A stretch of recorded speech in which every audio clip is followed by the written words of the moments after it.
હાઈકોર્ટના ચુકાદા બાદ મોત થયાનો ચોંકાવનારો બનાવ સામે આવ્યો છે। જે દિવસે કોર્ટમાંથી નિર્દોષ છૂટ્યા તે જ દિવસે મોત। 20 રૂપિયાની લાંચના આરોપમાં હાઈકોર્ટે 27 વર્ષે નિર્દોષ જાહેર કર્યા હતા।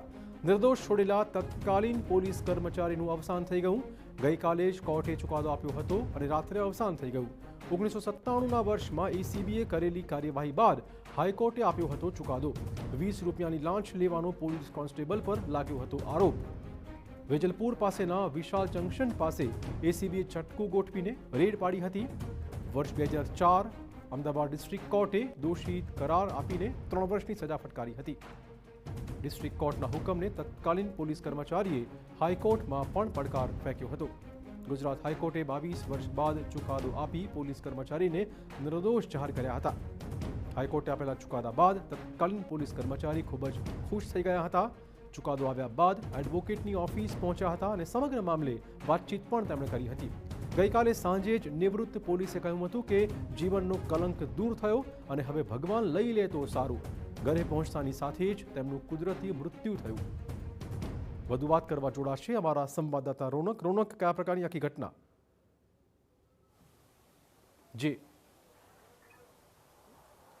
ચિરાગ, એવું કહેવાય છે કે કલંક એ સૌથી ભારે શબ્દ હોય છે અને આ શબ્દને સાથે લઈને કોઈ જીવવા નથી માંગતું અને આ જ પ્રકારનો એક કિસ્સો છે તે અમદાવાદમાંથી સામે આવી રહ્યો છે। થોડીક જ વાર પહેલા મળતી માહિતી મુજબ વર્ષ 1997માં એસીબી દ્વારા એક ટ્રેપ ગોઠવવામાં આવી હતી, જેમાં એક એવો આરોપ લગાવવામાં આવ્યો હતો કે વેજલપુર વિસ્તારમાં આવેલું વિશાલા જંકશન, ત્યાં આગળ કેટલાક પોલીસ કર્મીઓ ત્યાંથી પસાર થતા ટ્રકો પાસેથી લાંચ ઉઘરાવે છે અને 20 રૂપિયાની લાંચનો આ કેસ છે તે વર્ષોથી ચાલતો હતો, જેમાં વર્ષ 2004માં અમદાવાદ જિલ્લા અદાલત દ્વારા તત્કાલીન પોલીસ કર્મીઓને દોષિત જાહેર કરાયા હતા અને જિલ્લા અદાલતના આ હુકમને ગુજરાત હાઈકોર્ટમાં પડકારવામાં આવ્યો હતો અને 22 વર્ષથી આ કેસ છે તે ગુજરાત હાઈકોર્ટમાં ચાલી રહ્યો હતો।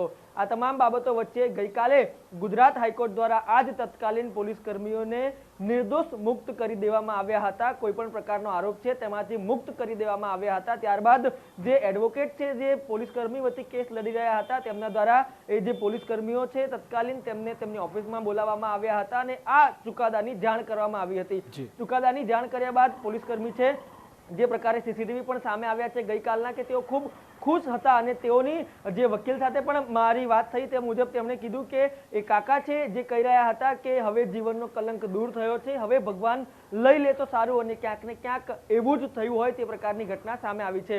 આ ચુકાદો સાંભળ્યા બાદ તેઓ વકીલની ઓફિસથી જ્યારે પાટણ પોતાના ઘરે પહોંચ્યા અને રાત્રે બેઠા બેઠા તેમનું જે કુદરતી અવસાન છે તે થયું છે। એટલે કે લાંબા વર્ષોનો આ જે ન્યાયિક સંઘર્ષ છે તે ચાલી રહ્યો હતો અને આ સંઘર્ષ બાદ તેમની જીત થઈ, ત્યારે એક કલંક દૂર થયો અને કલંક દૂર થતાની સાથે જ તેમણે આ દુનિયાને અલવિદા કહ્યું છે। આ સાથે જ જે ખૂબ જ કહી શકાય કે અનેક વર્ષો સુધી જે લોકો છે તે ન્યાયની આશા રાખીને બેઠા હોય છે। એક તરફ જ્યારે ગુજરાત હાઈકોર્ટે તત્કાલીન પોલીસ કર્મીને ન્યાય આપ્યો તો બીજી તરફ તેમણે ન્યાય મળતાની સાથે જ આ દુનિયાને અલવિદા કહ્યું છે। બિલકુલ, ધન્યવાદ રોનક તમામ જાણકારી બદલ। તો નિર્દોષ જાહેર થતાં જ જાણે કે જીવન પરનો એક કલંક દૂર થયો અને એ જ રાત્રે પૂર્વ પોલીસ કર્મીનું અવસાન થયું છે।